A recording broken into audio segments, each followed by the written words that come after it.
Okay, my name is Walter White, actually, but they all call me Wally. Well, from the time I joined the army.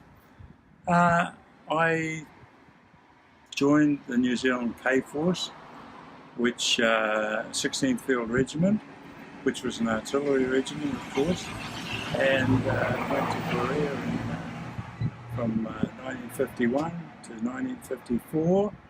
I returned home when the regiment returned home. I must say I have never regretted my time in the army because I met so many great people who, up until just recently, when most of them have now passed away, we always had good friendships, and the same with the Korean people. We didn't have much to do with the Korean people in the wartime because we were so far away from them. They, of course, were all moved south, as far south as they could go, and or they were hiding. As one of the Korean consuls that was in Auckland about a few years ago, he took me to lunch one day, and there were some elderly Korean women there, and they had their daughters with them. And one of the daughters said to me, Wally, when you were in Korea, did you have anything to do with the young Korean girls up there? And I said, no, because we never saw them. We saw probably, in the whole time I was there, up until the ceasefire, I would have probably seen half a dozen. But what this mother of one of these girls said, no, she said, they couldn't see us. We were taken, when the North Koreans came down, we were all pushed up into the hills, and if you know Seoul at all, it's got a ring of hills almost all around it, and they lived in the caves up there. So they never saw us, and we never saw them. But I made the little piece I added to that, and I said, quite honestly, the Consul General, if many of our boys had seen the girls that were arriving in New Zealand now, the Korean girls, everyone would have married one. And of course the mothers didn't. What do you remember from the war? The war? Mm-hmm. Especially I remember the cold, the intense cold.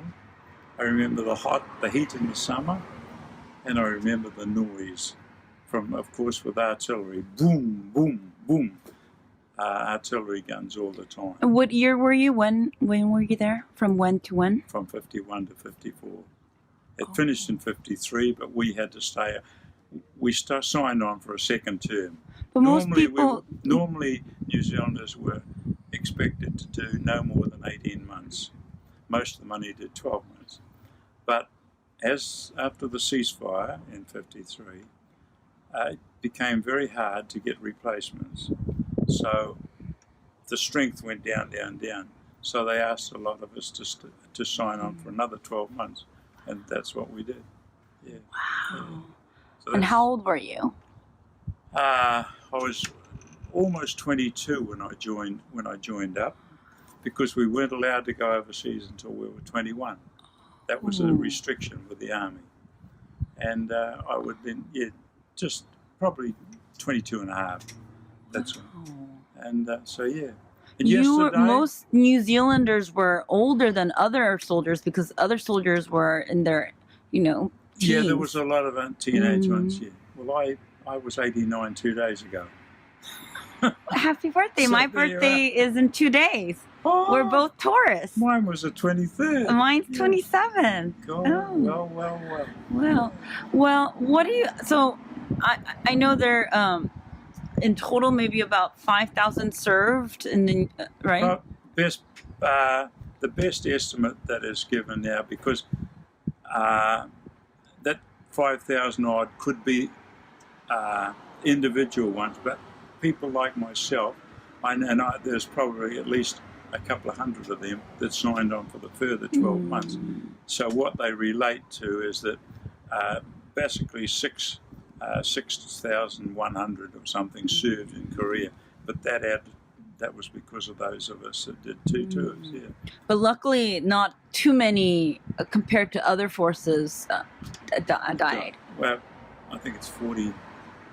43, Yeah, yes. 43, that's right. Yes. And, well, you know, wounded, but, and one, Yeah. only one POW. That's right, only one, yeah. Yes. And he died, he probably died about 16, 17 years ago. Yeah, something like that. And I know you've been very active in the New Zealand Korean War Veterans Association. Yeah, well, so I don't know what you'd call it in Korean language or American language, but I got conned into it.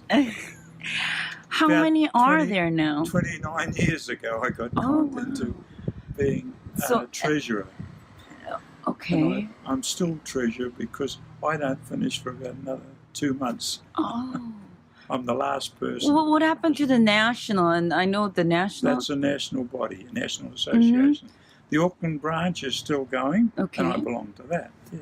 How many are there in? It's probably down to I would say best part of 70, 68, 70. That's all that's left. But the National And Association most of those, disbanded. incidentally, most of those are ex-Navy, because Navy boys they were allowed to go younger than us, right? So that if they signed on as a seaman boy at 16 years of age, which they could, or 17, and the ship that they were on went to Korea, then they went with it.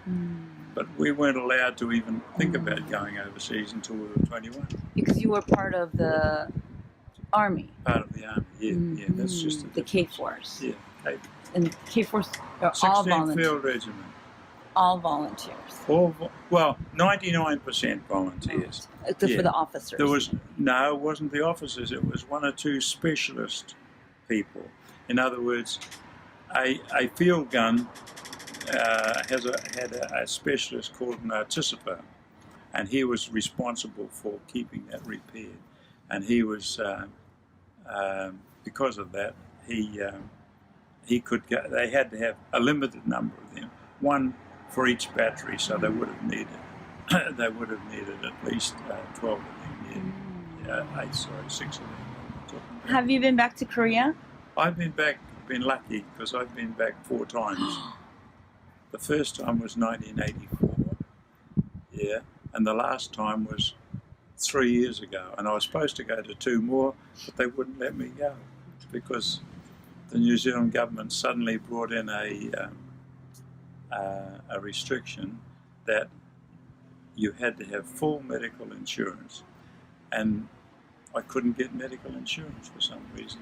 I tried 12 different companies, and they all said sorry. So, what did you think when you first went to Korea? The first trip I did back was 1984. So I left in 54.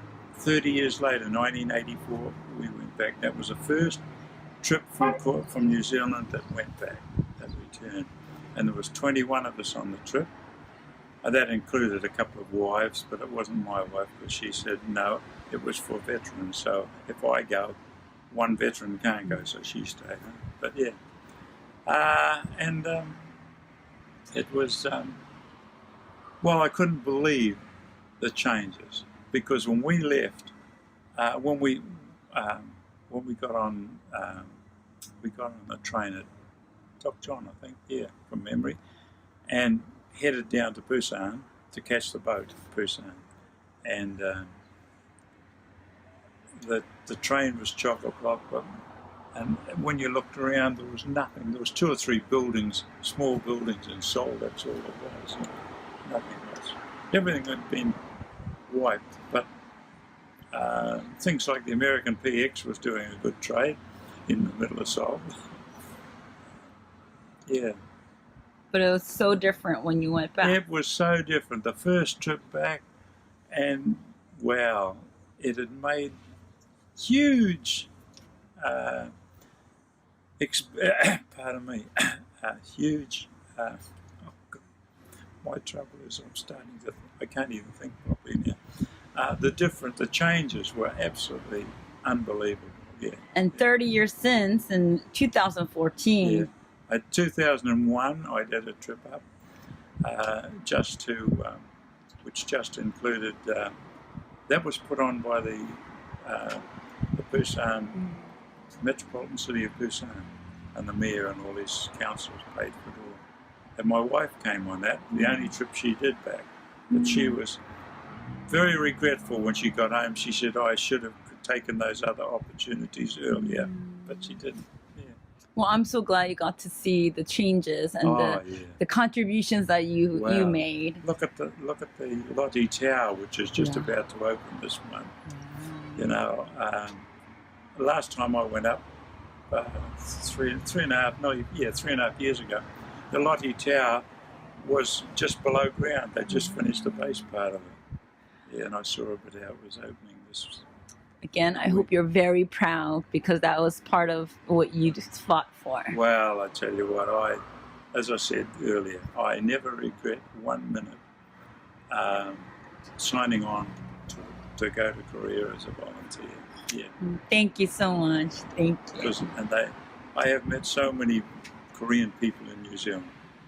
Heaps. In fact, the last one